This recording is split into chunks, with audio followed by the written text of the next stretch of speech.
Graham, good to see you again. I imagine, given the busy festive period, it's probably been a welcome few days on the training pitch for you as a group.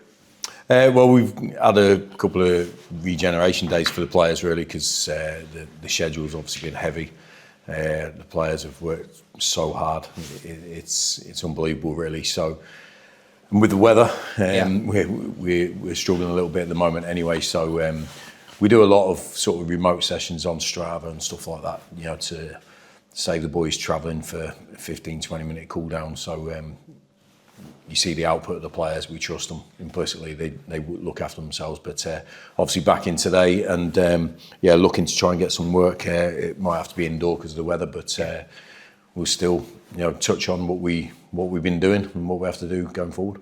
Most important question on the back of Blackpool. Did Chris get the coffees in? Has that happened yet? No, he hasn't, but his name's up on the board, so it'll definitely be happening. So the players have got to get their orders in. But it's just something we do with the players and the staff. It's been a common theme, winning small-sided games or doing things out of the ordinary. You know, you have to pay with coffees and stuff like that. So it's good. It gets the rapport going with the players, but it's usually 99% of the time it's the players buying the coffees, so it's an unusual one for us. In all seriousness though, on the back of that festive period, you spoke of the pride that you had in the group prior to Blackpool, post Blackpool, you know, to get the 9 points from a possible 12 in what was such a demanding period. Looking back at it now, you must be really chuffed really with what you've been able to achieve over that period. Yeah, I think there's, look, we always look at the positives anyway, but we don't, you know, hide away from anything that we could have done better. And obviously the one game that we didn't win and didn't take any points from, we were disappointed with certain aspects of that. But we did speak about certain aspects when we conceded that first goal at Mansfield that we have to be better at managing our focus and on the rest of the game. And I thought we saw that in place at Blackpool. So within the space of two days, the group have improved, they've developed, they've learnt a lesson about, you know, hopefully not giving, you know, self-inflicted goals away, and then if we do give a goal away, that we respond in the right fashion. And that's not by going hell for leather straight away for the first 5 minutes, leaving ourselves open. It's not about getting too down and dismayed about it. It's about just keeping a calmness and a composure about what our game looks like, and then just carrying on. And you know, look, we're all human and we're all emotional, so it can happen in games.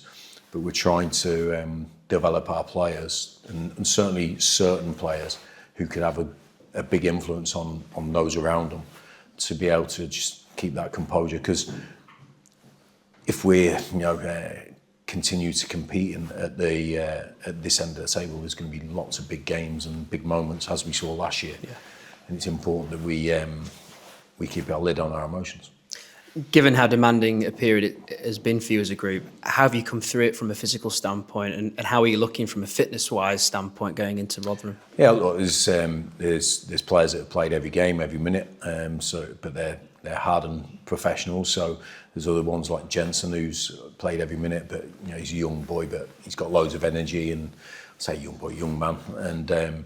So we've got certain players obviously that have come back. So people like Tilty and Sarce that we looked after in between, Aidan, people like that. We still have to manage what they're doing, but we always speak to the player as well about how he's feeling and stuff. So we don't just you know, make a decision at the start of the morning about what their day looks like.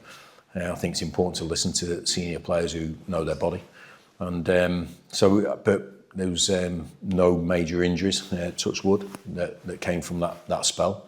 And each game, the data went higher and higher and higher. So phenomenal output from the players, you know, and I'm not talking about just distance, you know, I'm talking about high-speed running, I'm talking about sprints, the hardest part of the game from a physical perspective. And the players, the biggest thing for me, the players are in really good condition physically, but the mental side of it is the most important thing. You know, you can take on a lot of physical endurance if your mind's in the right way, in the right set, and this group is.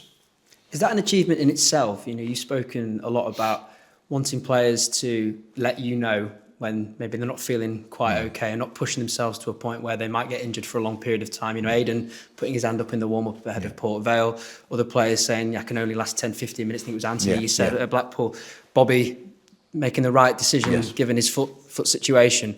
Is that an achievement to come out of this without any, well, touch wood, long-term absences and injuries? It 100%. You know, from where we were last year when we had 5-6 big players missing for a three-month chunk of the season, which obviously hurt our sort of our points tally in the end. But so we've tried to learn our lessons about and every club and every player is different. So you have to learn about your group, and you have to learn about how far they travel every day, and their history of injuries and stuff, and then our facilities and all that sort of thing. It always goes into the mix, but part of that mix is listening to the player as well. And I think, look, I know from my own career, and just had this conversation there with Chris, that we played with injuries, and there'll be players playing with injuries now. Yeah. You know what I mean? But does it impact your potential health going forward? If it's not, and it's a pain threshold thing, then we would like them to crack on as well, but they will. And B, is it going to hamper your performance to a level where it's going to hamper the team? And they're the two things, really. If you know it's just a pain threshold and you can carry on, that's fine. If you know that you can still do what the team requires, then that's fine. So, I mean, no one's in a perfect condition physically, but it's trying to give the players that, certainly younger players, knowing what is pain and what is discomfort and what is impactful on their future. But also making them understand that they don't, or feel that they don't want to let their teammates down. And that can be both ways. That can be I can get through this, I need to be there for my teammates. Or actually, I can't get through this, I'm going to let my teammates down. So it's both coins, both sides of the coin, but it's still the same principle of being there for the team. And I think we've got a group of players that are really good at that. And I think it is something that we have to continue to work on.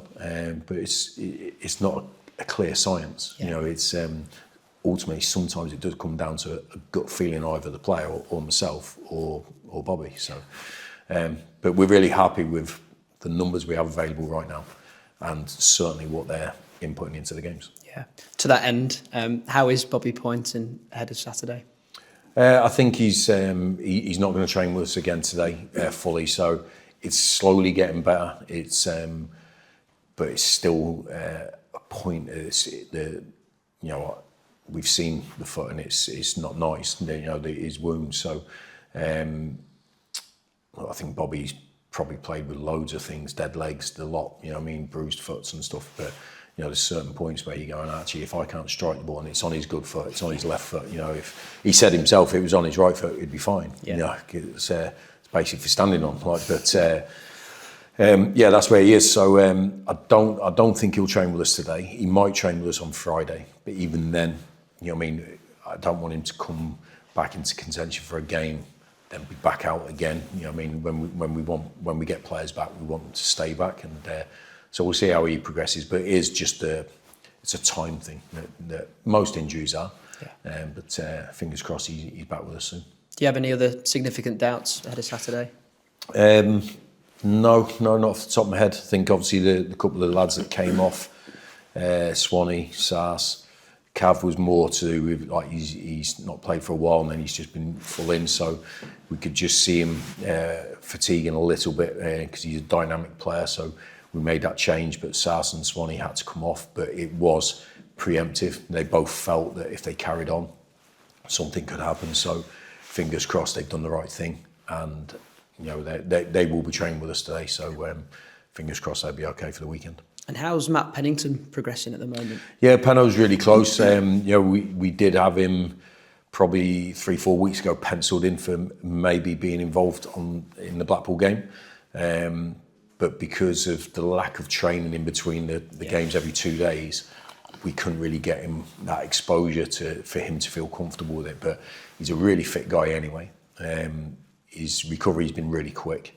But we just haven't took him to the levels where we're all comfortable going, now he can go into a game of football. So that might happen before the weekend, but it's dependent on the weather and what we can do training wise. So, but he's in really good spot, and So him and Lewis Richards, who come back, they're both in pretty much the same place, really.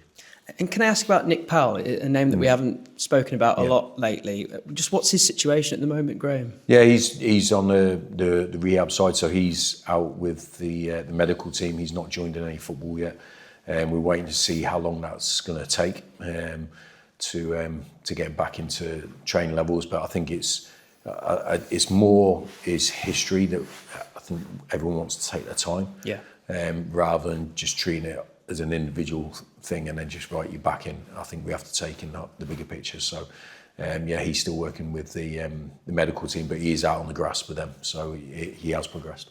I know we touched on Louis Sibley, your latest addition after Blackpool, once he made his debut. But just in terms of his position, obviously we saw him come on and play in the front three, but I know he's a versatile player who can play in the midfield. I know he's played at left back in his career as well.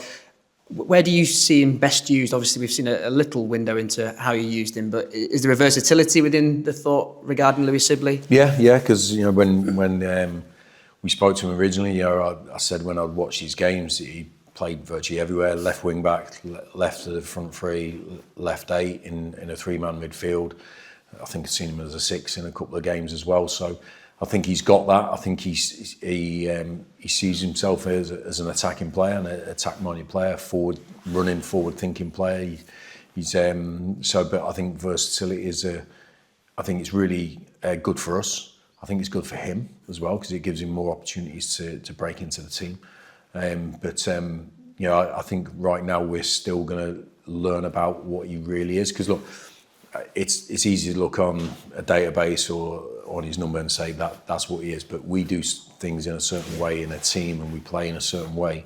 So a player's attributes in one team might be more suited to a different position in ours. So Tyreek, for instance, in a 4-2-3-1, he's an out-and-out winger, but we don't play with out-and-out wingers. Yeah. So for us, it's a wing-back because that's it. So we have to sort of understand where Louis' A game is, but certainly there's an A, B and C to him, without a doubt. And I think that makes it even better for us. But he's the biggest thing is just looking at the players as an individual rather than, and I don't like doing this, pigeonholing players into a box and that's it, they can't do anything else. Because my whole career was, different positions and everything, and I think for different times and for different teams, So I think the players go through this, unless you're, a goalkeeper, maybe, where that's you. So there's that aspect with Louis, but the biggest thing is he's fit, he's motivated, he's a good footballer. So those three things in itself are more than worth a while. Yeah. Now we're at the back of the Christmas period. Has it given you a better opportunity to focus on January, have a bit more of a deep dive into what you may do this window? A little bit, yeah. I think the thing is, you can only work.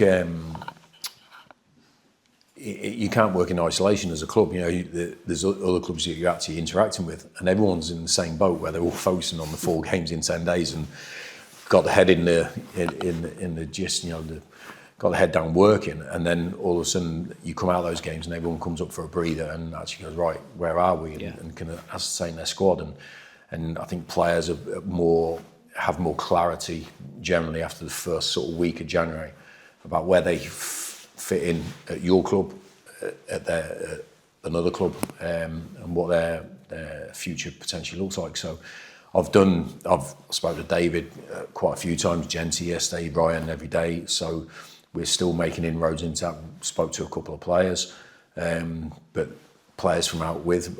This is our first day back in after the Blackpool game, so I've not had the opportunity to sit down with any of our players at this particular moment. So, but yeah, it's I think with the gap in between games, it gives us just a little bit of space to be able to concentrate on the other work. Obviously, Ryan, Genty, David have been cracking on with that anyway. Taking calls, making calls, finding out information. But now I can sort of join the party a little bit. And you mentioned obviously about the loan players that may be on the horizon for you, additions-wise, this window. Is it exclusively the loan market that you're looking to operate in this window, or is there still the possibility, from a budget standpoint, to maybe look at bringing in permanent signings, signing a player for a fee? I think we're free to act how we within our financial parameters. But the loan market I think is a good market at this stage. But the permanent market, because players are coming out of contract, in 6 months' time, and they might be looking to get ahead of the game, stuff like that, and so might the clubs. So I think we've got an open mind really about what we have to do. Obviously, we haven't got an endless pot of money, without a shadow of a doubt. But we believe we can still get the players in that we hope can enhance the squad. So it's not just isolated just to loan players. We've got an open mind that it could be permanent. Potential fees, but nothing big, nothing major. But I think we're pretty much in the market for any player we feel. Yeah. And just finally from me, a quick word on Rotherham. Obviously going through a bit of a tough time at the moment, results-wise, but they were tough opposition for you in the reverse fixture at their place. Yeah, honestly, it's. I'll be honest, I just sat with Scott for 5 minutes there, and we just briefly looked at Rotherham, and he actually told me what their recent run had been. I didn't have a clue. I don't, honestly, I'm so insulated into getting our best performance, our track record, our history, and make sure we're in the best possible condition. And now I've sort of been made aware of that, but it doesn't make a difference to me. It really doesn't. Honestly, I've been in the game too long to look at teams' past games. It's just one game can change the season for any team. Either way. So we go hell for leather on one game at a time, and then assess the next one and basically do the same thing. And we always sort of plan around what does Rotherham's best game look like. Not when they're making mistakes or this. What does their best game look like, and can we overcome it? That's it. So. Everyone in the division, certainly in England now, since for the last 20, 30 years since the playoffs, the season is alive for everybody for a long time. We've only just reached the halfway stage, so we've seen it ourselves. With our own sort of season last season, where halfway stage at halfway, and then we just hit the ground. It can happen for anyone. So for me, Rotherham got good players. They're motivated. They gave us a really tough game in the last one, which we felt was a really valuable point in that game. So we're up for the challenge. And but as you saw last Sunday, the biggest thing for me was making sure that we had our focus on what our performance looks like, and that's why we won the game, because our game was where it needed to be. Best of luck, Graham. Thank you. Thanks, mate. How difficult is it to work out the training schedule, particularly for individuals, when you can't get on a more forgiving surface like grass, and you've got players that might have little niggles? You don't really want them training on a hard surface. Yeah, it's really difficult, because we've just been going through that now, because it was only maybe half an hour ago that we understood we couldn't get on the grass. We have to go indoors somewhere, and then we're going back through the squad individually to who can then train. And and then you've got the lads who haven't played, the lads who have played, and then lads who can train on grass who can't, this or 4G, all that sort of thing. So it's but we've been doing it for a long time. That's how it is. It's you just have to be adaptable. We have to be ready to adapt. That's why we have sort of open plans where this is what we like to do, but we're always ready to change that at any moment, because if you look at a game of football, that's how a game of football is. You have to be able to react in the space of a minute, and so we sort of live like that during our training. Certainly this time of the year, because it's just it's common knowledge that most clubs, or a lot of clubs at our level, struggle at this time of year for training facilities. And presumably players like Penno, as you said, you haven't been able to get him ready for the squad, but not being able to get on grass holds that back a bit longer as well. It does, but it's not so much that, it's actually the size of the pitch that we can train on. So to go into a game of football, you have to open yourself up to big spaces and everything, and because of the games that we've had in quick succession, the sessions in between are really small, because we've only got half squad training. So you're not opening up to 60, 70 metre runs in a game. Whereas, when you get a full squad training, you can then open up, have 11v11, 9v9 or whatever, and open the pitch up. But I think the facility we're going to is actually like 7-a-side sort of size, so we can't actually open the players up. Listen, that'll be fine for the lads who've been playing, But for people like Penn, we have to sort of be creative a little bit, and which we have done with Tilty a couple of weeks ago, where we had to do something actually bespoke for him to give him the exposure he wasn't getting in training. So you just have to use your imagination and make the best of it. Nothing's ever going to be the absolute ideal sort of perfect thing, but just to make the best of every moment you get, and don't take difficulties as an excuse to drop your standards. So we'll find the best venue, we'll put on the best session for the players, and hopefully the players can get out of it what they can. But listen, we're not going to be able to tick every box without a shadow of a doubt. Cheers. Good luck. Okay, mate. Thank you. You sort of contribution across the board, Grim, all the squad. At some point, someone's put their hand up, whether it's 3 or 4 times. Everyone's done it at some point. That must be the most sort of pleasing thing, really. Yeah, look, I think it's why we look into the personality and the character of the player, the individual, as a person, because there's a lot of, obviously in football, there's fitness levels, there's tactical intelligence, there's quality of technique and all this lot, but underneath it there's actually who the guy is, who the person is. And I think over the course of a 10-month season and all the challenges you face, your character and personality will be tested probably more than your technique and stuff like that. So it's just important to get good people in, and then build up a rapport and a belief within them. That they play for each other, that they work for each other. If you're going to let yourself down, it's not just you're letting 10, 11, 12 other people. I think it gives people a greater responsibility and a greater sense of the team ethic. And that's what I believe in it massively. I think it's a brilliant sport because of that aspect of it. There's other great sports, but a lot of individual sports and art.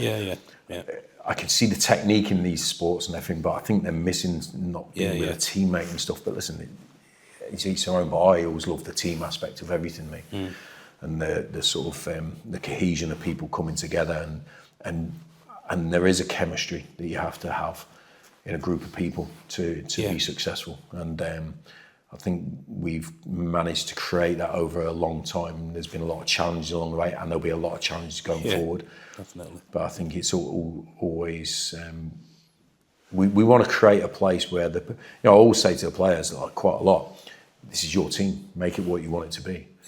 So if you moan about there's too many moaners, then stop moaning and make sure no one else is moaning. You know what I mean? That's it. It could be anything. You can be creative as a player. You have an influence on where you are and the room you're in or the pitch you're on. So make sure it's a good influence. And I think we've got a group of people that do that really well.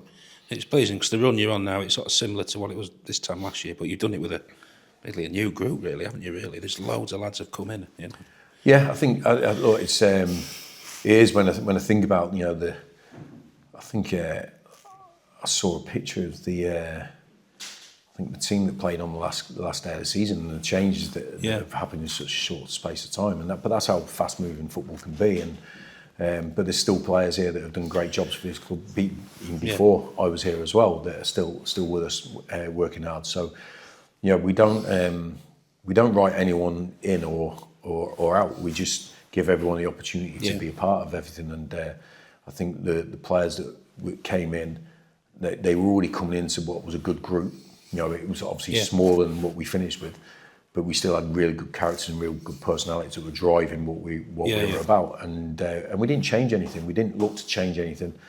Another manager asked me the other day that I spoke to, and he asked me what we've done from League 2 to League 1. I said, we haven't done anything different. We've just gone at it with the same approach, same mentality, because I believe that we have the people and the evidence to suggest that it will hold us in good stead. Tell us about your sort of captain. Obviously, Max has come in, he's made a brilliant impression around the club. He's obviously a very good player. What I like about him, every time you get beat, he's the first one who sort of speaks afterwards. And you've worked with a lot of captains, big figures across football. How highly do you sort of regard him? Yeah, look, Max is first one to speak on everything, mate. Don't worry about that. So he's a good talker, but I see that. But right from day one, before he even had the armband, because I had an open mind about it when we started the pre-season. And if you look through pre-season, I gave the armband to several players, but he was still the same. I think Max is just Max. It's the armband, I think he's proud to have it. You know what I mean? Yeah. I know it was something that I enjoyed later in my career when I had it, but I was still the same player with it or without it. Yeah. And Max is definitely the same, you know. And what I like about him, he's a little bit old school, so he doesn't want to miss any training. Yeah. You know, even if he's been advised, they say, no, I'm going to crack on, which myself and Chris absolutely love. But the thing is, he buys into what we are. I think 90% of his character is that already. Yeah. But there's, you know, I've had to have a couple of conversations with him. Look, we do this like this way, and that will go down well, and stuff like just to give him the advice and the guidance to help this club and this group. But he still has to be himself, and I think you find that that's what he is. He's made the most of his career so far, and he's still chomping at the bit. You know, he's not winding down. You know what I mean? He's still like hell for leather every day, and you know, wants to win. When we're having the small-sided competitions, more often than not, his picture's being taken because he's driving his team forward. You know what I mean? That's I think that's infectious. I think, you know, it rubs off on other people. So when you're a manager, you want to look at your leaders of your group, and you want to, are they taking your message through in the room when you're not there and stuff like that. And I really feel like we've been really lucky since our time coming here that we've had leaders that have done that, and Max is certainly one of those guys. I was going to ask you, finally, you've touched on sort of loan signings. How competitive is the market? Are you going for, is you and a few other clubs, are you going for a small pool of players? Is it particularly I don't know if it's a small pool of players. Look, there's hundreds of players out there that are available, but listen, I think if we're talking to a player and there's no competition for him, I think that would make me question our sort of recruitment and our ideas. So when, you know, perhaps when an agent says, "Oh, this club and this club are interested," well, that's good because it means that we've spotted a good player as well. So, but I know there's stiff competition. The thing is, there's levels of competition, so we can't compete with any championship club. So any player that's got ideas always going to go championship. That's it. We can't do anything to change that. I think we're a great. I think we're, because of our size of our club and where we are in the league, I think we're above League Two competition. Then it brings it down to our division, and then I think it's an open market for players. So I think we're competing with clubs in our division. I think we can offer them certain things. We can't offer them other things. We have to be ourselves. We have to make sure the player understands what we are as well. So we're really clear and transparent with the players and their clubs that this is what we are as a club. This is how we run things. And if they decide that they're better off elsewhere, then that's fine. That's it. But we know if someone still commits, then they're on board, and we've still got their trust on day two, which is more important to me than anything else. So there's always competition for good players, and I think that's a good place to be.